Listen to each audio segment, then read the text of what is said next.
ధరణి ఇది ఎప్పుడు మాట్లాడినా కూడా అతిపెద్ద సబ్జెక్ట్ అయిపోయింది. ఎందుకంటే ధరణి వచ్చిన తర్వాత భూ సమస్యలు చాలా మట్టుకి పెరిగిపోయాయి. ఇది చాలా రోజుల నుంచి మనం వింటున్నదే.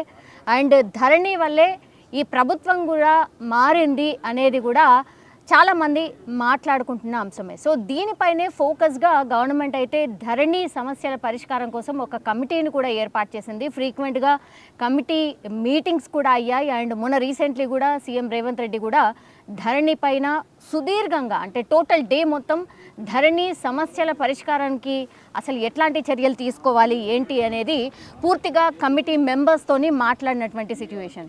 సో ఆ తర్వాత నిన్న ఒక డిసిషన్ వచ్చింది గవర్నమెంట్ నుంచి. అదేంటంటే ధరణి సమస్యల పరిష్కారం కోసం అయితే ఒక స్పెషల్ డ్రైవ్ నిర్వహించబోతున్నారు. అది కూడా మార్చి 1 నుంచి 9th వరకు అంటే 9 రోజుల పాటు ధరణికి సంబంధించిన సమస్యలు భూ సమస్యలు ఎవరికైతే ఉంటాయో వాళ్ళు వచ్చి వాళ్ళ పరిష్కారాలు కోసము వాళ్ళు ఎక్కడెక్కడ అంటే MRO office and tahsildar office ఇట్లా కలెక్టర్ ఇట్లాంటి 3 చోట్ల వాళ్ళైతే పరిష్కారం కోసం వచ్చి అప్లై చేసుకోవచ్చు అని ప్రభుత్వం అయితే ఒక ఇనిషియేషన్ అయితే తీసుకుంది. మాట్లాడదాం. సో నిజంగానే మరి ధరణికి సంబంధించిన ఒక పాజిటివ్ అడుగు ముందుకు పడిందా ఏంటి ఒక్కసారి తెలుసుకునే ప్రయత్నం చేద్దాం. ఎందుకంటే ధరణి సమస్యలు ఎప్పుడు వచ్చినా సరే నేను గెస్ట్గా always advocate, high court advocate and even ఈ ధరణి సమస్యలపై ఎప్పటి నుంచో ఆయన అధ్యయనం చేశారు అండ్ పోరాటాలు కూడా చేస్తూనే ఉన్నారు. సాదిక్ అలీ సార్ని పట్టుకొచ్చిన ఒక్కసారి మాట్లాడదాం సార్తోని. ఇవాళ యాక్చువల్లీ ఎక్కడున్నామంటే అబ్దుల్లాపూర్ మెట్ తహసీల్దార్ కార్యాలయంకే వచ్చినాం. యాక్చువల్లీ ఇక్కడ ఎవరైనా వస్తారేమో అప్లికేషన్స్ తీసుకొని అన్నట్టుగా ఇక్కడికే వచ్చినాం. ఈయనే కూర్చున్నాం, మాట్లాడబోతున్నాం. ఒక్కసారి మాట్లాడే ప్రయత్నం చేద్దాం సార్తోని. సార్, ఒక ఇనిషియేషన్ అయితే తీసుకున్నట్టు కనిపిస్తోంది గవర్నమెంట్. ఓకే, ధరణికి సంబంధించి ఇంకెప్పుడు అని చాలా రోజుల నుంచి మాట్లాడుకుంటున్నాం. సరే, ఒక అడుగు అయితే ముందుకేసినట్టు అనిపించింది. సో మీకేమనిపించింది సార్? అంటే ఓకేనా గవర్నమెంట్ స్టెప్? ఇది మంచిదేనా? ఖచ్చితంగా అమ్మ, ఒక మంచి అడుగు పడింది. ఖచ్చితంగా దీన్ని ఆహ్వానించాల్సింది. ఒక మంచి అడుగు పడింది. ఎందుకంటే సమస్యల పరిష్కారం కొరకు ఎక్కడో దగ్గర ఏదో ఒకటి ప్రారంభం కావాల్సిందే. ఎప్పుడు సమస్యల అధ్యయనం కాకుండా సమస్య పరిష్కారానికి ముందుకు కదలాల్సిన అవసరం. ఆ కదలడం అనేది, ఆ కదలిక అనేది ఈరోజు మరి మార్చి 1వ తారీఖు రోజు ప్రారంభమైంది. చాలా అంటే నిర్ణీత ప్రారంభమైంది. ఈరోజు 2వ తారీఖు శుభదాయకమే. అయితే మనము ఇక్కడ ఆలోచించాల్సిన అవసరం కూడా ఉంది. CCLA నుంచి ఒక 2 ముఖ్యమైన ఉత్తర్వులు మనకు కనిపిస్తున్నాయి. ఒకటేమో 1/2024 CCLA 1/2024 సర్క్యులర్ నెంబర్, ఇంకోటేమో 2/2024 అని 2 సర్క్యులర్లు CCLA నుంచి వచ్చాయి. దీంట్లో చాలా క్లియర్గా తహసీల్దార్ ఏం చేయాలి, RDO లెవెల్లో ఏం పరిష్కారం చేస్తారు, కలెక్టర్ లెవెల్లో పరిష్కార మార్గాలు ఏమున్నాయి, కలెక్టర్ ఏం చేస్తాడు, ఈ ముగ్గురికి కూడా అధికారాలు ఇస్తున్నాం. ఈ ముగ్గురు కూడా కూర్చునేసి 3 స్థాయిల లోపల పరిష్కారం చేయాలి. ఆ ముగ్గురికి కూడా ఈ అంశాలను మేము విభజించి ఇస్తున్నాం. ఈ అంశాల మీద ఆల్రెడీ పెండింగ్లో ఉన్న దరఖాస్తులు, ఇక్కడ చాలా ముఖ్యమైన విషయం, ఆల్రెడీ పెండింగ్లో ఉన్న దరఖాస్తులు అంటే ఆ కంప్యూటర్లో మూలుగుతున్న దరఖాస్తులు 2.4 లక్షల దరఖాస్తులు అంటే 2,40,000 దరఖాస్తులు ఉన్నాయి. వాటన్నిటినీ అజ్జేయాలి అనేది. అంతేకాకుండా చాలా ఉన్నాయి, అవన్నీ కూడా ముందుకు కదులుతాయి. అయితే ఇప్పుడు ఈ దరఖాస్తులకు వాళ్ళు చాలా క్లియర్గా మార్గాలు చెప్పారు. ఆ క్లియర్ మార్గాల లోపల తహసీల్దార్ ఏం చేయాలి. అయితే ఇప్పుడు నేను ఎన్నో రోజుల నుంచి ఒక కోర్టు ఇంటిమేషన్ దరఖాస్తు పెట్టుకున్నా. ఏమని పెట్టుకున్నా, నాకు కోర్టు ఆర్డర్ వచ్చింది, ఈ కోర్టు ఆర్డర్ని మీరు కోర్టు ఆర్డర్ ప్రకారంగా నాకు భూమి మ్యూటేషన్ చేయండి. తహసీల్దార్ లెవెల్లో అది అయిపోతుంది.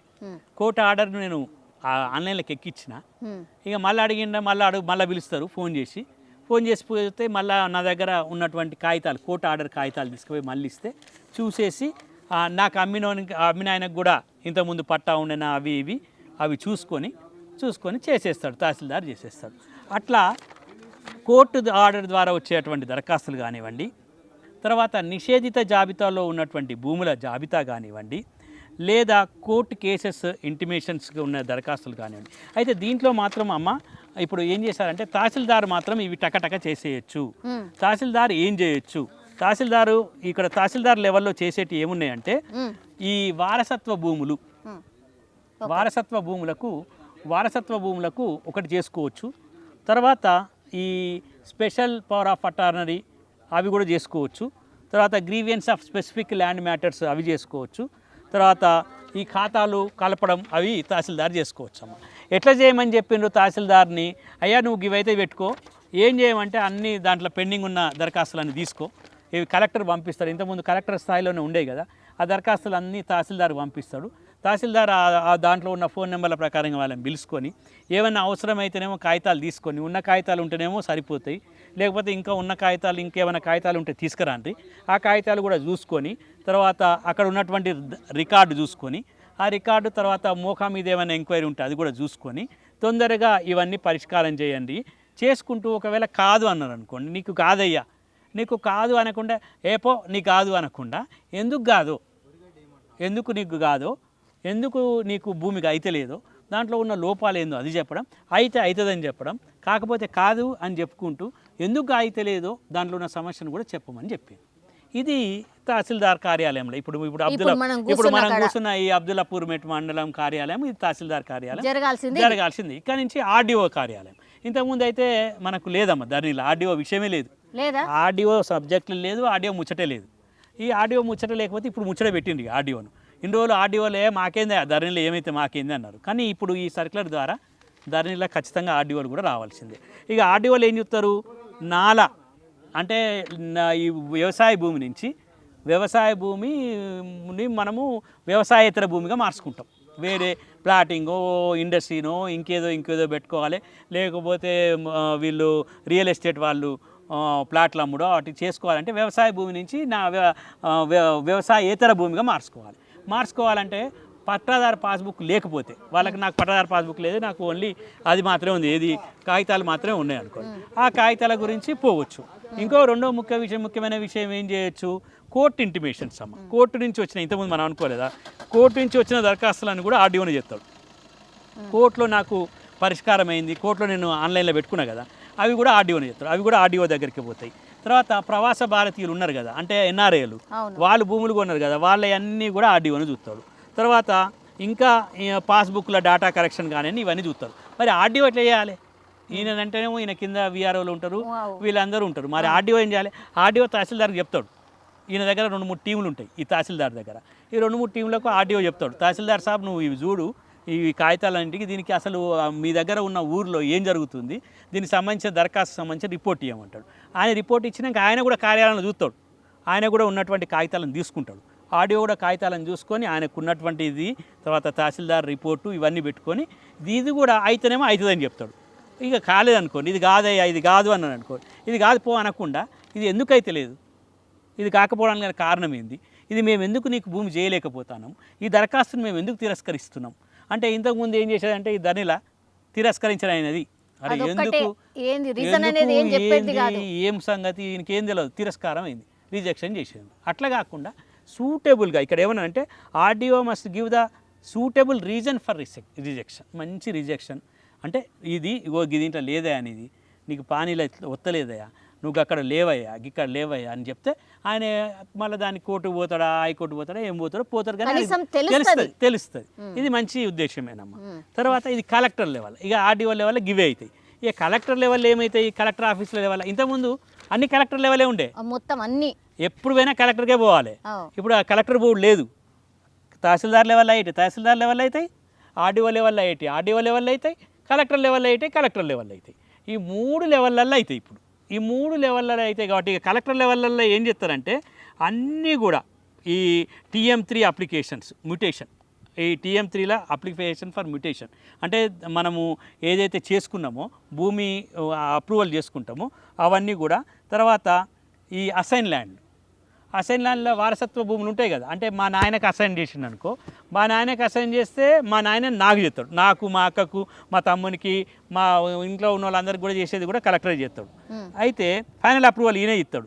తర్వాత ప్రొహిబిటెడ్ లిస్ట్, నిషేధిత జాబితా ఉన్నది కదా, అంటే ఈ నిషేధిత జాబితా అంటే ఏ భూములు అయితే వద్దనుకుంటారో, ఈ భూములను రిజిస్ట్రేషన్ చేయడానికి వీలు లేదు అనేవి నిషేధిత జాబితా. ఈ భూములు కోర్టులో కేసులు ఉన్నాయి, ఈ భూములు అసైన్ ల్యాండ్లో ఉన్నాయి, ఈ భూములు వక్ బోర్లలో ఉన్నాయి, ఈ భూములు కోర్టు కేసులలో ఉన్నాయి, ఈ భూములు వివాదంలో ఉన్నాయి, ఈ భూములు వేరే విషయాలల్లో ఉన్నాయని కొన్ని విషయాలు అప్పుడు ఏంటంటే వీటిని రిజిస్ట్రేషన్ చేయజాలమని చెప్పినాయి అన్నట్టు. వాటికి సంబంధించి కూడా కలెక్టర్ చూసుకుంటాడు. ఇవన్నీ కూడా కలెక్టర్ ఏం చేస్తాడు, ముందుగా ఆర్డీఓకి చెప్తాడు. ఏమైనా ఆర్డీఓ నాకు ఈ దరఖాస్తు వచ్చిన ఆర్డీఓ తర్వాత తహసీల్దార్ కిందికి ఇద్దరికి రాసి ఇద్దరితో చేసుకొని ఈ పని అంతా పూర్తి చేస్తారు. ఇది మార్చి 1వ తారీఖు నుంచి 9వ తారీఖు వరకు ఈ మొత్తం చూసడం మొదలవుతుంది. అంటే ఇవాళ 2వ తారీఖు, రేపు ఎట్లాగో ఆదివారం ఉంటుంది, 3వ తారీఖు ఏం నడవదు, ఇక 4వ తారీఖు నుండి జోరు అందుకుంటుంది. ఇక అయితే ఇక్కడ చిన్న విషయం చెప్పాలమ్మా. అయితే ఏదైనా ఒకటి చేసే ముందుగాల జోరు అందుకోవాలంటే ముందుగానే చెప్పాలి. కానీ ఇవి డైరెక్ట్గా రేపే చేయమని ఇవ్వాలనే వచ్చినాయి ఉత్తర్వులు. వచ్చేసరికి ఇప్పుడు ఇక్కడ మనం ఎంఆర్ఓ కార్యాలయానికి వచ్చినాయి. ఇక్కడ తహసీల్దార్ లేడు, ఏదో కలెక్టరేట్ ఆఫీసు పోయిండు. ఇప్పుడు వస్తూనే ఉంటారు కదా. ఇక మరి సోమవారం నుంచి అయితే మరి ఊపు అందుకుంటాయి, సోమవారం నుంచి ఇవన్నీ అవుతాయి. అయితే ఇప్పుడు ఇంకోటి ఏంటంటే ఇవి కొత్త దరఖాస్తులు కాదు కదా, పాత దరఖాస్తు. ఇంకొక ముఖ్యమైన విషయం కూడా తెలవాలమ్మా. ఇప్పుడు ఒకవేళ రిజెక్షన్ అవుతుంది అంటే ఇక్కడ కూడా ఇక నీది కాదు పో అని చెప్తారు. నీది కాదు అన్నప్పుడు మనము బాగా నిరాశపడాల్సిన అవసరం లేదు. మనం కోర్టుకు పోవచ్చు, అవసరమైతే అప్పీలు పోవచ్చు, మళ్ళీ కలెక్టర్ దగ్గర పెట్టుకోవచ్చు. మళ్ళీ చట్టం కూడా మారబోతుంది. ఈ చట్టాన్ని కూడా ఈ ప్రభుత్వం మారుస్తుందట. అప్పుడు కూడా మనకు మళ్ళీ కోర్టులు వస్తాయి, మళ్ళీ మనకు ఒక పరిష్కార మార్గం వస్తుంది. అంటే ప్రభుత్వము ఇప్పుడు ఇవన్నీ చూస్తుంటే ఒకటి అయితే అనిపిస్తుంది అమ్మ, ప్రభుత్వం అయితే ఏదో కదిలించాలి, వీటిని అయితే కదిలించాలి, రైతులకు చేయాలని. ఈ మధ్య కాలంలో మనకు పార్లమెంట్ ఎలక్షన్లు కూడా వచ్చేటట్టున్నాయి. ఇక వస్తాయి కాబట్టి అప్పుడు కొద్దిగా ఆగుతుంది. తర్వాత మళ్ళీ ఈ ధరణి విషయంలో మాత్రం ఊపు అందుకొని సమస్యలను పరిష్కారం చేసుకోవడానికి మాత్రం ఒక మార్గం మాత్రం కనబడుతుంది. అయితే ఇక్కడ మనం మాట్లాడుకోవాల్సిన విషయం ఒకటి ఉందమ్మా. ఏంటి మరి ఈ సమస్యల్ని పరిష్కారం చేసుకోవడానికి నేను దరఖాస్తు ఇచ్చినా నా దరఖాస్తు ఏమైంది అని ఎవరైతే ధరణి లోపల దరఖాస్తు ఇచ్చిన వాళ్ళు ఉంటారో వాళ్ళు చక్కగా వాళ్ళు అప్పుడు ఆన్లైన్లో చేసుకున్నటువంటి ఒక కాగితం ఉంటుంది. ఆ కాగితం పట్టుకోవాలి. ఆ కాగితం పట్టుకొని ఆ కాగితంలో నెంబర్ కూడా ఉంటుంది. ఇది మీ సో అండ్ సో దరఖాస్తు, మీది సో అండ్ సో దరఖాస్తు ప్రకారంగా చేసినామనే నెంబర్ కూడా ఉంటుంది. ఆ నెంబర్ తీసుకున్నప్పుడు ఏం చేయాలి, అక్కడ రావాలి, తహసీల్దార్ ఇట్లాంటి కార్యాలయాలకి రావాలి. వచ్చి ఇంకోటి ఆన్లైన్లో కూడా ఆ నెంబర్ చూసుకొని ఇక్కడ తహసీల్దార్ కార్యాలయానికి వచ్చి అయ్యా ఇది మాకు దీనికి సంబంధించింది అంటే ఇక్కడ వీళ్ళకి చెప్తారు. లేకపోతే మీరు ఆర్డీఓ ఆఫీస్ దగ్గర ఉంటే ఆర్డీఓ ఆఫీస్కి వెళ్ళొచ్చు, కలెక్టర్ ఆఫీస్ ఉంటే కలెక్టర్ ఆఫీస్ కూడా ఏది దగ్గర ఉంటే అది దగ్గర పోవచ్చు. పోతే మీరు ఆ కాగితం మాత్రం పట్టుకొని పోవాలి. ఆ కాగితము లేకపోతే మీకు మెసేజ్ కూడా వచ్చి ఉంటుంది, నీ పేరు మీద ఇట్లా ఒకటి CCLA నుంచి నీకు పెట్టుకున్నామని ఒక మెసేజ్లు కూడా ఇచ్చిండ్రు. అప్పుడు ఆ మెసేజ్ కాగితము చేసిన కాగితము అవన్నీ ఉన్నాయి. అవి పట్టుకొని మీరు ఆ ఆఫీస్కి పోవాలి. పోయిన తర్వాత మీరు అక్కడ పోయినాక ఏం చేస్తారు, చూస్తారు, అయ్యా ఇది ఇక్కడ దరఖాస్తు కాదు, ఇది MRO లెవెల్లో అయ్యే దరఖాస్తు కాదు, ఇది RDO లెవెల్లో అవుతుంది. అంటే అన్నీ కూడా ఇక్కడికి వస్తాయి కదా సార్, మరి ఇక్కడ అయిపోతుందా, ఇక్కడ తహసీల్దార్తో అయిపోతుందా అని అడగాలి. అక్కడ కాకపోతే మనం RDO కార్యాలయం పోవచ్చు, లేకపోతే కలెక్టర్ కార్యాలయం. సార్ 3 చోట్ల ఎందుకు ఇచ్చిర్రు అసలు? అన్నీ కలిసి మళ్ళీ తహసీల్దార్ కాడనే కదా, ఇక్కడనే అవుతుంది. వీళ్ళు పోవాలని అనలే. ఇప్పుడు నేను దరఖాస్తుదారిని పోమని అంటలేరు. నువ్వు ఎక్కడనో అక్కడనే కూర్చో, నీకే వస్తుంది మెసేజ్. కాకపోతే నీకు ఒకటి ఫోన్ వస్తుంది, ఏమని, నువ్వు అన్ని పెట్టలేదు అనుకో. ఇప్పుడు ఆన్లైన్లో గిన్ని పేపర్లు ఉన్నాయి, గిన్ని పేపర్లు ఆన్లైన్లో ఎక్కాయి కదా. ఆన్లైన్లో ఎక్కేయాలంటే 2 పేపర్లే కావాలి, 2 పేపర్లు అయితేనే ఆన్లైన్లో ఎక్కుతాయి. మిగతా పేపర్లు ఎక్కలేదు, వాళ్ళు ఎట్లా డిసైడ్ చేస్తారు? అందుకోసం ఫోన్ వస్తుంది. ఏమని వస్తుంది, మరి నువ్వు మిగతా పేపర్లు అన్ని కాగితాలు పట్టుకొస్తే ఇక్కడ తహసీల్దార్ ఇక్కడనే పిలుస్తారు, ఇక్కడనే పిలిచి ఇక్కడనే తీసుకుంటారు. ఎక్కడ పిలిచినా కూడా మనకు పిలుచుడు ఏమున్నదమ్మా, ఏ కార్యాలయం పిలిచినా పోతాం మన సమస్య కాబట్టి. కానీ పిలుపు రావాలి కదా మనకు, నీది ఉన్నది అంటే పిలుపు వస్తే పోతావు. మనం అప్పుడు అన్ని కాగితాలు పెట్టలే కదా, అన్ని కాగితాలు పెట్టిన వాళ్ళు ఆ కాగితాలు పెట్టిన వాళ్ళు కూడా ఇప్పుడు మళ్ళీ కాగితాలు ఇచ్చుకునేది ఉంది. ఆ కాగితాలు తీసుకుంటారు కాబట్టి అవుతుంది. ఇప్పుడు ఈ వీడియో చూసిన వాళ్ళు ఎవరికైనా సరే సార్, ఇప్పుడు నాకు సమస్య ఉంది, నేను ధరణి సమస్య ఆల్రెడీ నేను పెట్టినా, నాకు మీరన్నట్టుగా ఒక స్లిప్ వచ్చింది. ఇప్పుడు వాళ్ళు ఏం చేయాలి? తహసీల్దార్ కార్యాలయంకి ఏమేమి తీసుకొని రావాలా? అట్లా ఏం లేదమ్మా, ఏం తీసుకుపోవడం ఏం లేదు. ఎందుకంటే నువ్వు ఆల్రెడీ పెట్టినే ఉంటాయి దాంట్లో కాగితాలు. వచ్చి మన దగ్గర ఉన్న కాగితాలు అయితే ఉంటాయి కదా, మన దగ్గర ఉన్న కాగితాలు మంచిగా సంచిలో పెట్టుకోవాలి. ఒక జిరాక్స్ సెట్ మంచిగా సంచిలో పెట్టుకోవాలి. ఈ 2 ఒరిజినల్ కాగితాలు, జిరాక్స్ సెట్ కాగితాలు పెట్టుకోవాలి. పెట్టుకొని మనం తహసీల్దార్ కార్యాలయానికి వచ్చి కాగితం చూపించాలి. అయ్యా నేను అప్పుడు పెట్టుకున్న కాగితం ఇది, ఈ కాగితము అప్పుడు పెట్టుకున్న కాగితం ఇది అని కాగితం చూపిస్తాం. కాగితం చూపిస్తే అవునయా నీది దరఖాస్తున్నది, అయితే ఏంది అంటే సార్ నేను అప్పుడు ఇచ్చిన కాగితాలు అన్నీ ఉన్నాయా లేవా తెలుసుకుందాం అంటే వాళ్ళు టైప్ కొడతారు. కొట్టి లేవయా నీ 2-3 కాగితాలు లేవంటే ఆ జిరాక్స్ సెట్ ఉండదు మన సంచిలో పెట్టుకున్నది, ఆ జిరాక్స్ సెట్ వాళ్ళకి ఇవ్వాలి. ఇస్తే వాళ్ళు తీసుకుంటారు. తీసుకున్నాక 7 రోజులు 10 రోజులకు మళ్ళీ మనకు మెసేజ్ వస్తుంది, నీది పరిష్కారం అయిందా లేదా, నీది పరిష్కారం కాలేదు. కాకపోతే ఏదో పరిష్కారం కాలేదని చెప్పరు, అట్లా కాకుండా నీది పరిష్కారం అయింది, నీదేమో ఎక్కిచ్చిండ్రు భూమిలోకి, నీది పరిష్కారం కాలేదు. నీది పరిష్కారం కాలేదు కాబట్టి ఇగో దీని కారణాల వల్ల ఈ భూమిలో నీకు పానీలో పేరు లేదు, నీకు అమ్మినోనికి అసలు టైటిల్ లేదు, అవి మాకు భూమిలో మాకు కనిపిస్తలేవు మాకు, అందుకోసమని నీకు ఈ భూమి మ్యుటేషన్ చేయడానికి మాకు వీలైతలేదు. లేకపోతే ఈ భూమికి మేము విరాసత్ చేయడానికి నీ కుటుంబ సభ్యులందరి పేర్లల్లో నీ పేరు లేదు కాబట్టి నీకు విరాసత్ మేము చేయలేము అని వాళ్ళు రాస్తారు. రాస్తే మనం పోయి ఒకవేళ పేరు ఉన్నదా లేదా చెక్ చేసుకోవాలి. చెక్ చేసుకొని మళ్ళీ కాకపోతే మళ్ళీ పోవచ్చు. ఇట్లా ఒక్కసారి రిజెక్షన్ అయిందనుకోండి, ఇక మొత్తం అయిపోయినట్టు కాదు. నీకు కాలేదు అంటే దేనికి కాలేదో చెప్తాడు కదా, మళ్ళీ అది కాగితం నీ దగ్గర ఉన్నదనుకో మళ్ళీ పెట్టి మళ్ళీ చేసుకో. ఎప్పుడు చేసుకోమంటారు? ఇప్పుడు ఈ 10 రోజులు అయితే సార్ 9 రోజులు అయింది, అలా కాగితాలు తీసుకొని ఎంక్వైరీ చేసి రాసి పంపించేసరికి టైం అయిపోతుంది సార్. మరి ఇప్పుడు ఒకటేసారి ఇప్పుడు 9 రోజులు పెడితే ఏడ సరిపోతుంది సార్? 2.40 లక్షల. మరి ఇట్లా 9-10 రోజులకే ఒక్కసారికి ముచ్చటలేక మళ్ళీ ఇంకో రౌండ్ పెడితే పెడతారు. అట్లా ఏం లేదు. ఇప్పుడు మీరు అనుకున్నట్టు ఇప్పుడు ఎలక్షన్లు వస్తానే కదా, కొద్దిగానైనా కదిలించాలి ధరని అనుకున్నారు వాళ్ళు. కొద్దిగా దరఖాస్తులను కదిలిద్దాం, అసలు ఎన్నోనే తెలుస్తుంది, కొద్దిగా అనుభవం కూడా వస్తుంది. మళ్ళీ రేపు చట్టం చేయాలనుకున్నప్పుడు వీళ్ళు ఏం చెప్తారు, ప్రజలు ఏమనుకుంటారు, ప్రజల లోపల సమస్యలు ఏంటివో కూడా తెలుస్తుంది. ఇది మంచి పద్ధతి. ఇది అయితే అంటే ఒకటే దగ్గర కదలాలి కదా ఎక్కడైనా. ఇప్పుడు రేపైనా మళ్ళీ 2 నెలలకైనా మళ్ళీ మార్పు చేయాల్సిందే. మళ్ళీ ఈ సమస్యలు ఉంటాయి కాబట్టి ఇప్పుడు ఈ 9 రోజులలో అయిపోగానే 9 రోజులకు అయిపోదు. ఇది 9 రోజులు అయిపోతే ఇక కథం నీ భూమి పోయినట్టు కాదు, మళ్ళీ ఉంటుంది. మళ్ళీ ఇంకో రౌండ్ పెడతారు. అవసరమైతే మనమందరం ప్రభుత్వాన్ని అడగాలి, 3-4 రౌండ్లైనా పెడతారు. ఈ పరిష్కారం అయ్యే వరకు రౌండ్లు జరగాల్సిందే. కాదు మీరు అనేది నిజం. ఈ 7 రోజులలో మాత్రం 9 రోజులలో మొత్తం ధరణి మొత్తం చక్కగా కాదు. ఇది చక్కగా ధరణి కాదు. ఇది కూకటి వేలతోటి పీకి పారేసేయాల్సిన ధరణి ఇది. అయితే ఒక్కొక్క స్టెప్ వేయాలి. ముందుగాల ఇవైతే మామూలు దరఖాస్తులు. ఇవి అసలు దరఖాస్తులు, చట్టంతో ఉన్న దరఖాస్తులు వేరే ఉన్నాయి. అవి ఆ చట్టం మార్పు చేస్తేనే ఆ దరఖాస్తులు అవుతాయి. అవి చట్టం మార్పు చేయాలి.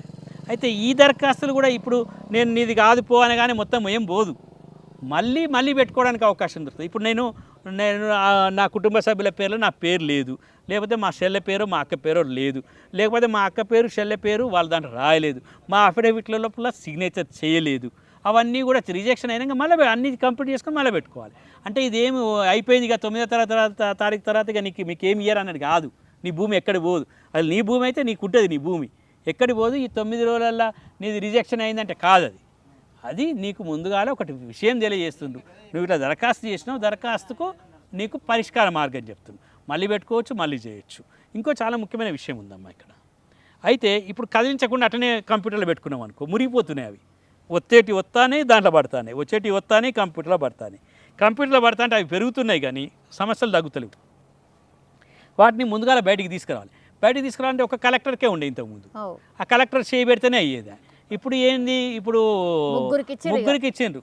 తహసీల్దార్ చేయబెట్టవచ్చు దాంట్లో, తహసీల్దార్ కాకపోతే తహసీల్దార్ కొన్ని విషయాలు, తర్వాత మన ఆర్డీఓకు కొన్ని విషయాలు, మళ్ళీ కలెక్టర్కి కొన్ని విషయాలు ఉన్నాయి. కాబట్టి ఈ 3 విషయాలు ఉన్నాయి కాబట్టి ఇక్కడ మనకు వేగం పెరుగుతుంది. ఇప్పుడు 3 బాధ్యులు అవుతారు. ఇంతకుముందు కలెక్టర్ మన తహసీల్దార్ సాబానికి ఏమున్నదే, కలెక్టర్ అడిగితేనే నేను చేస్తాను, నాకు రావాలి కదా రిపోర్ట్ అని. ఆయనకి ఎన్నో పనులు ఉండేది. మళ్ళీ ఆర్డీఓది అసలు విషయమే లేదు దాంట్లో. నాకు ధరణితోటి పనే లేదబ్బా, నాకు ధరణి లేదు, అది పీడా పోయింది అనుకున్నాను. కానీ ఇప్పుడు ఈ సర్క్యులర్ తోటి ధరణితోటి ఆర్డీఓ కూడా పని పడ్డది. ఆర్డీఓ కూడా పని చేయాల్సిందే, కోర్టు ఇంటిమేషన్స్ చేయాలి. ఆర్డీఓ చేసేవి చాలా ఉన్నాయి. ఆర్డీఓల వల్ల నాలా వితౌట్ పాస్బుక్ చేయాలి, grievance related to land acquired అంటే భూసేకరణకు సంబంధించిన అన్నీ ఆయనే చేయాలి. తర్వాత ప్రవాస భారతీయులు ఆయనే చేయాలి. తర్వాత ఈ పీపీబీ ఇన్స్టిట్యూషన్స్ అంటే ఇప్పుడు సంస్థలకి వచ్చేటువంటి వాటికి పట్టదారు పాస్బుక్లు ఆయనే ఇవ్వాలి.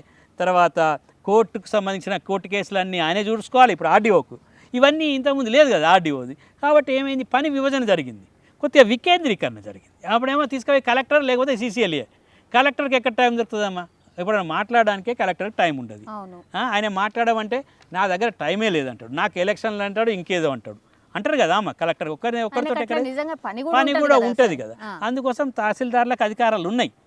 ఏదున్నా ఇప్పుడు తహసీల్దార్లకు కూడా నువ్వు కూడా చేసేవయా, నువ్వు కూడా చేసేయని చెప్తుంది ఈ ఆర్డర్. ఇక్కడనే ఒక పరేషాన్ వచ్చింది సార్. మనకు తెలుసు కదా తహసీల్దార్ ఆఫీస్లో ఏం జరిగినాయో గతంలో. అసలు విఆర్ఏలు వద్దురా నాయన, వాళ్ళకు చేతులు దడిపితే కానీ పనులు అయితే లేవు. ఇది బాగా అంటే ప్రజల్లో పాపం బాగా అంటే నెగిటివిటీ వచ్చేసింది సార్. అంటే ఎట్లా అంటే నాకు పైసలు ఇస్తేనే పని అవుతుంది, ఎవరు పైసలు ఇస్తే వాళ్ళకి పనిచేసుడు, ఇట్లా మనం చూసినాం సార్. సార్ ఆ వ్యవస్థను అయితే ప్రజలు కోరుకుంటలేరు సార్. మరి దీనికి ఎట్లా పరిష్కారం? ఒకటి, ఇప్పుడైతే కొత్త దరఖాస్తు అయితే కాదు ఇది పెట్టేది, పాత దరఖాస్తు పెట్టినాం. పాత దరఖాస్తు కూడా మీరు అన్నట్టు ఎక్కడో దగ్గర కొంతమంది దుర్మార్గులు ఉంటారు. ఏం చేస్తారు, పైసలు ఇది చేపిస్తా అంటారు. నమ్మొద్దు, ఎట్టి దళాలను నమ్మాల్సిన అవసరం లేదు. ప్రభుత్వం, రాష్ట్ర ప్రభుత్వం ఒకటే విషయం చెప్పింది కూడా. ఇది తీసేటప్పుడు మేము కమిటీ సభ్యులతో కూడా విన్నాం. సాదిక్ సాబ్ మీరు పోయినప్పుడు అందరికీ చెప్పండి, పైసలు మాత్రం పెట్టొద్దు, ఇది పైసలు ఇస్తే అయ్యే పనులు కావు. ఇప్పుడు దీన్ని రాయాలి కాదమ్మా. ఇప్పుడు నీకు భూమి చేసినా ఎందుకు చెప్తున్నా రాయాలి, నాది తిరస్కారం చేసినా ఎందుకు చెప్తానో రాయాలి. ఒట్టిగానే రిజెక్టెడ్ అని రాసుకుంటూ లేదు కదా ఇప్పుడు అట్లాంటి నడవయిగా అని మేము అనుకుంటున్నాం. అయినప్పటికీ ప్రజలు ఏం చేయాలంటే అడిగేటోళ్ళు అడుగుతారు. ఇప్పుడు బరాబర్ అడుగుతారు, బరాబర్ ఆఫీసులల్లో అడుగుతూ ఉంటుంది. మనం కూడా ఏమనుకుంటామంటే ఊకే 4 సార్లు ఎందుకు తిరుగుతారు, అని తిరిగే పైసలు ఆయనకి ఇచ్చేస్తే అయిపోతుంది అని అనుకుంటాం. అట్లా అనుకోవద్దు. మీరు ఇంట్లో కూర్చొనైనా మీరు ఆన్లైన్లో చెక్ చేసుకోవచ్చు. కాబట్టి మేము ఒకటే అడుగుతున్నాం, ధరణి మీద మేము కొంత పని చేసిన వాళ్ళము, తర్వాత ప్రజల్లోకి వెళుతున్న వాళ్ళం, ప్రజల గురించి మాట్లాడుతున్న వాళ్ళం. కాబట్టి దయచేసి మీరు ఎవ్వరు కూడా అవినీతికి ఆస్కారం ఇవ్వకండి. ఒకవేళ అవినీతి అధికారులు ఉన్నారు, మేము లేరని చెప్తలేరు, అవినీతి అధికారులు ఇంకా ఉన్నారు, అవినీతిని అడుగుతూనే ఉంటారు, కరప్షన్ జరుగుతూనే ఉంటుంది. కానీ మనం కొద్దిగా వ్యతిరేకంగా చేయాలి. ఇది ఆన్లైన్లో ఉన్న దరఖాస్తులు కాబట్టి మీ అందరికీ మేము చెప్పేది ఒక్కటే, మీరు పరిష్కారానికి అడగండి, ప్రశ్నించండి, మీ హక్కును తీసుకోండి తప్ప మళ్ళీ ఏదో పైసలు ఇస్తే అంటే కావు, మళ్ళీ అవి రివర్స్ అవుతాయి. ఈసారి ఇది ఇట్లా పైసలు ఇచ్చే పనులు అట్లా చేయడానికి ఏం వీలు కల్పించినట్లు లేవు. ఇది చట్ట ప్రకారంగా జరుగుతుంది. పైసలు తీసుకున్నా అదే చేస్తాడు, పైసలు తీసుకోకున్నా అదే చేస్తాడు. కాబట్టి మనం పైసలు ఇచ్చే అనవసరంగా, పైసలు ఇచ్చినోనికి అదే పని అవుతుంది, పైసలు ఇవ్వను. కాబట్టి మీ ప్రజలకు చెప్పే పైసలు ఇవ్వకుండా ఉంటేనే మంచిది. పైసలు ఇవ్వకండి, పైసలు ఖర్చు చేయకండి, అప్పుల పాలు కాకండి, పానం మీదకి తెచ్చుకోకండి. పైసలు ఇచ్చినా అదే పని అవుతుంది, పైసలు ఇవ్వకున్నా అదే పని అవుతుంది. మీకు ఎక్కడ లేని భూమి అయితే ఆయన రాయడు, ఆయన రాస్తే ఆయన ఉద్యోగం పోతుంది, మీ భూములు ఎక్కడికి పోవు. ఒక్కటేంటంటే మనకేంటంటే అని మనం ఒకటి అనుకుంటున్నాం, ఆ పైసలు ఇస్తేనే పని అవుతుంది కాదు. అది ఇప్పుడు కాదు. ఏమంటున్నా సార్, ఒక నమ్మకం కల్పించేందుకు మరి సీసీ కెమెరాలు అట్లాంటివి పెడితే ఏమవుతుంది? అక్కడ తీసుకునే దగ్గర సీసీ కెమెరాలు అని అంటే పెడితే అసలు ఏం చేస్తారు ఏంది అనేది కూడా ఒకటి తెలిసిపోతుంది కదా. రిజిస్ట్రార్ కార్యాలయాల్లో పెట్టిండ్రమ్మా, రిజిస్ట్రేషన్ ఆఫీసులలో అయితే సీసీ కెమెరాలు ఉన్నాయి. ఇక మరి ఇక్కడ కార్యాలయాల్లో కూడా పెట్టాలి. ఎందుకంటే మనం ఇక్కడనే ఒక సంఘటన చూసినాం, ఇదే మండలంలో ఇప్పుడు ఇది చారిత్రక మండలం. ఇక్కడనే ఏం చేసిండ్రు, ఎంఆర్ఓది యాక్సిడెంట్ అయింది. అది ఎట్లా అయింది ఏంటిది అనేది మనం పురపురాలు కాకుండా ఎంఆర్ఓని అయితే చచ్చిపోయింది పాపం. ఆమె చచ్చిపోయింది, ఆమె మీద భోజన కిరసనాయలు ఆయన చచ్చిపోయిండు, వీళ్ళ ఇంకో అటెండర్ వాళ్ళు ఉంటే ఆయన చనిపోయిండ్రు. అంత గందరగోళం అయితే ఈ మండలంలో జరిగింది కదా. ఇవన్నీ జరిగినాయి కదా. మరి ఇవన్నీ మనము అంటే చారిత్రక నేపథ్యం ఉంది కాబట్టి అవినీతికి వ్యతిరేకంగా మనం ఆలోచన చేయాల్సిన అవసరం ఉంది. మనం అటు అధికారులను పోగొట్టుకోవద్దు, ఇటు ప్రజల్ని పోగొట్టుకోవద్దు. మేము ఏమంటున్నామంటే అధికారులు నిజంగా కూడా ప్రజల పక్షాన ఉండడం గత 10 సంవత్సరాల నుంచి మేమైతే చూడలేదమ్మా. 10 సంవత్సరాలు, ఈ 11వ సంవత్సరం రాగానే రేవంత్ రెడ్డి రాగానే మొత్తం అధికారులు మారుతారని మేము అనుకుంటలేము. అధికారులు ఏం మారరు. ఆ అవినీతి వాళ్ళ అధికారుల లోపల ఆ తత్వము, ఆ ఆలోచన అట్లనే ఉంటుంది. కానీ మార్చుకోకపోతే బిడ్డ మరి ప్రభుత్వం ఎంటబడుతుంది అనే ఆలోచన కూడా మనం అందరం తీసుకురావాల్సిన అవసరం అయితే ఇప్పుడు అవి చూస్తున్నాం కూడా. కాబట్టి వదిలిపెట్టే పరిస్థితి లేదు. కాదు అయితే కొంతమంది అంటారమ్మా, కొంతమంది అడుగుతారు కదా, మరి కొత్త ప్రభుత్వంలో మరి మీరేమో ధరణి అవన్నీ విషయాలు మాట్లాడుతుండ్రు, మీ నవీన్ మిట్టలే కాదే, మీ నవీన్ మిట్టలే ఇవన్నీ చేసినంటే ఆయనను కూడా పంపించే రోజు వస్తుంది. ప్రభుత్వాన్ని మేము కూడా చెప్తున్నాం, ఏ మిఠాయినైనా ఏం లేదు, పైసలు తీసుకునే ఏ మిఠాయినైనా వదిలిపెట్టండి మీరు, ఎవరినైనా పంపించాల్సింది. ఎందుకంటే ప్రజల హక్కుల కొరకు భూమి కోసం, భుక్తి కోసం, విముక్తి కోసం జరిగిన తెలంగాణ పోరాటాలు ఇవి. అంటే ప్రతి తెలంగాణలో రక్తం బారని చోట లేదు. తెలంగాణలో అందరం భూమి కోసం కొట్లాడిన వాళ్ళం.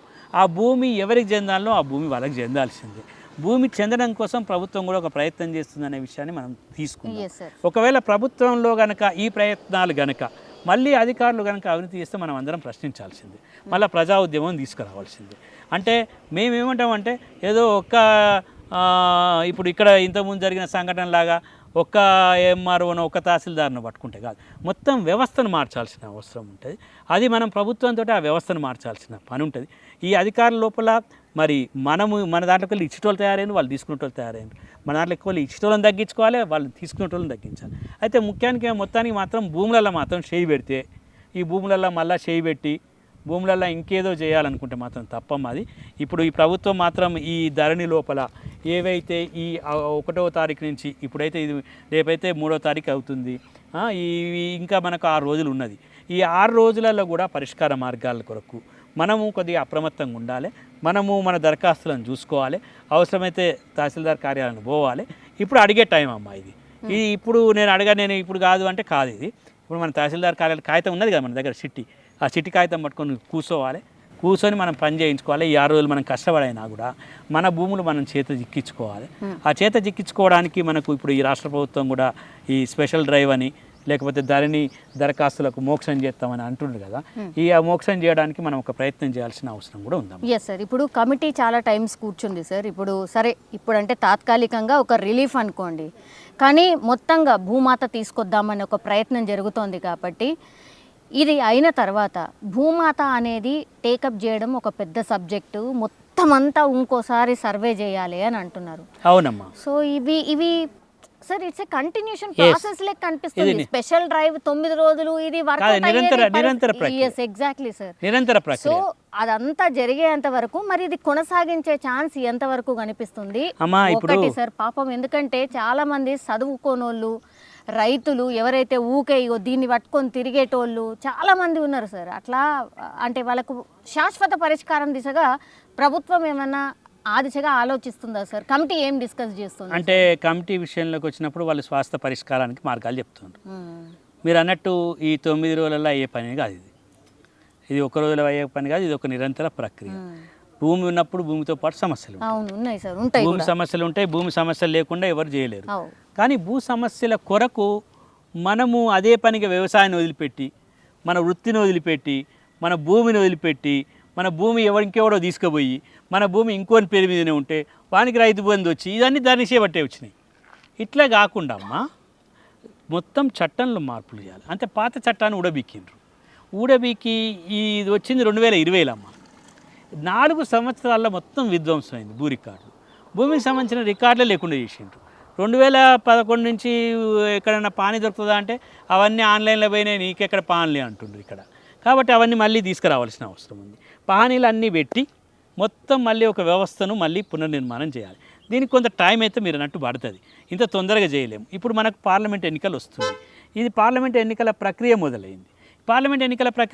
కాబట్టి ఈ 9 రోజుల్లో కొంత నేర్చుకుంటాం.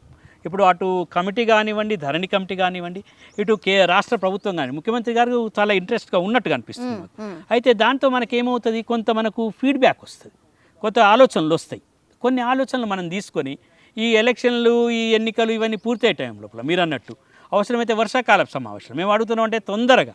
లాస్ట్ టైం మనం కూర్చున్నప్పుడు కూడా అన్నాం, అయ్యా తొందర చేయండి అంటే ఈ డ్రైవ్ వచ్చి పడ్డది. సరే ఆ తొందర పెట్టినాం. అయ్యా మీరు కనుక చేయకపోతే మేము ప్రజా ఉద్యమం మొదలు పెడతాం, ఇక మీరు ధరణి అన్నారు, ధరణి కమిటీ కూడా ఏం చేస్తలేదు అనే ఆలోచనకు పోయినాం మనం. అంటే వాళ్ళని మేము చేస్తలేము పని కాబట్టి మేము చేస్తున్నాం, ఈ 9 రోజులు ప్రజలతో ఏం చేయించుకో అనేటట్టు వచ్చింది. ఇప్పుడు మనం కూడా ప్రజలతోటి పనులు చేయించుకోవాలి. ఈ 9 రోజుల తర్వాత మనకు కొన్ని అనుభవాలు వస్తాయి. ఈ 9 రోజుల్లో ఏం జరిగింది, మరి ఆ తహసీల్దార్ దగ్గర ఇచ్చిన అధికారాలు ఏమి ఉపయోగించుకున్నాడు, ఆర్డీఓ ఏం చేసిండు, మరి కలెక్టర్ ఏం చేసిండు, మరి ఉన్న కాడికి చేసిందా, లేని కాడికి చేయలేదా, మరి ఉన్నోళ్ళు ఏమైనా పోయినాయా, మరి ప్రజలు ఏమనుకుంటున్నారు అనేది కూడా ఒక ఫీడ్బ్యాక్ వస్తుంది. వచ్చినాక ఎన్నికలు కూడా వస్తాయి. ఎన్నికలు అయిపోయినాక మనకు చట్టాలు చేసుకుంటాం. భూమికి సంబంధించిన చట్టాలు చేసుకోవడం అవసరం ఉంది. చట్టం ఏంటంటే ఇక స్వాస్థ్య పరిష్కారాలమ్మ. ఇక ఊకే దీని తర్వాత పరిష్కారం, దీని తర్వాత ఈ చెమట ఓడ్చుడు ఏం కానీ, ఆ 2 ఏళ్ళ చెమట ఓడ్చిండో, ఆయన 3 ఏళ్ళ చెమట ఓడ్చిండో కానీ, ఇప్పుడైతే మనకు పెద్ద సమస్య తీసుకొచ్చి పెట్టిండు. ఆ సమస్యను మనం పరిష్కారం చేసుకోవాలి. ఇప్పుడు అట్లానే మనం భూమిని వదిలిపెట్టి పోలేం కదా.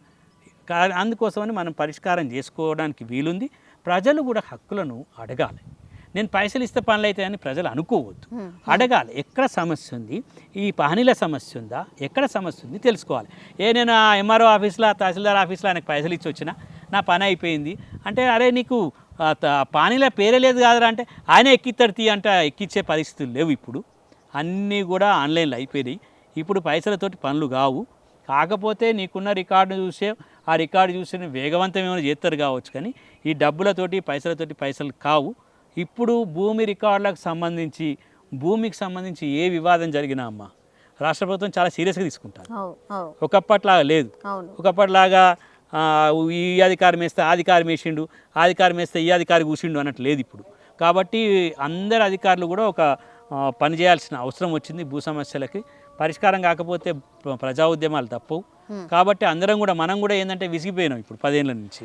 ఇక మనకు ప్రజా ఉద్యమాలు తప్పవు కాబట్టి ప్రజలకు మనం ఒకటే చేయాలి. ప్రజలకు మనం బుద్ధిజీవులు అందరం, మనం తెలిసిన వాళ్ళు అందరం ఏం కాదా నీ భూ సమస్యలు పరిష్కారం అయితే నువ్వు పోవాలి, ఆ సిటీ పట్టుకొని పోవాలి, ఈ ఎరువులు నువ్వు తిరగాలని చెప్పాల్సిన అవసరం. Yes sir. ఇంకోటి ఏంటంటే సార్, ప్రజావాణిలో లాస్ట్ క్వశ్చన్ సార్, ప్రజావాణిలో చాలామంది ఈ భూ సమస్యలకు సంబంధించి అప్లికేషన్లు కోకొల్లలు వచ్చి పడ్డాయి. సో అది కూడా వన్ ఆఫ్ ద రీజన్ ఏమో ఇప్పుడు ఈ స్పెషల్ డ్రైవ్ టేకప్ చేయడానికి. అంటే ఎన్ని వస్తున్నాయో తెలిసిపోయింది వాళ్ళకి. Yes sir.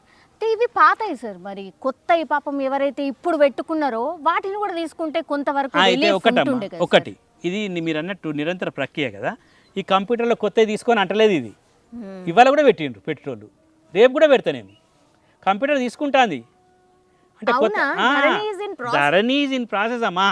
ఇవాళ నాకు నిన్న కోర్టు ఆర్డర్ వచ్చింది అనుకో శుక్రవారం, ఇవాళ రేపు పెట్టాలి, రేపు నడుస్తున్నది. ఇదేం ఆపలే.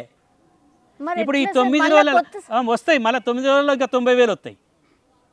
అట్లేం లేదమ్మా, ఈ 9 రోజులలో మళ్ళీ 90,000 ఎక్కించుకోవచ్చు. అట్లా ఏం ఆపలేదు, ఏది ఆపలేదు.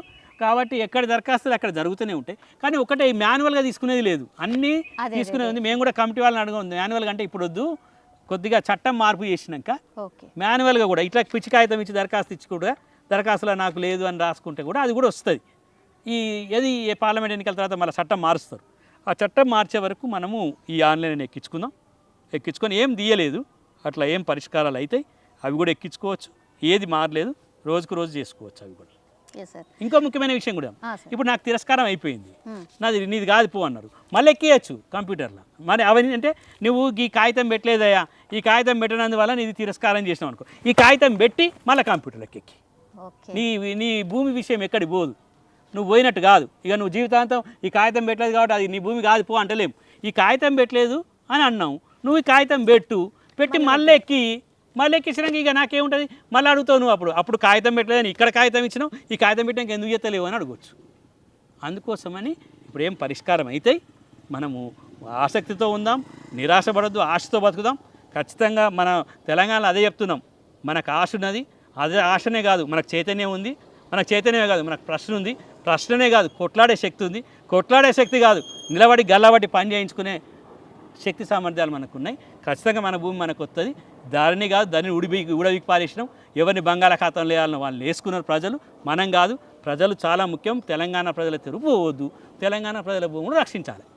అది మనకు కావాలి. Yes sir, thank you sir, thank you so much. మొత్తం మీద అది ధరణి సమస్యలకు సంబంధించి అయితే గవర్నమెంట్ ఒక ఇనిషియేషన్ అయితే తీసుకుంది. ఇది మంచి స్టెప్పే.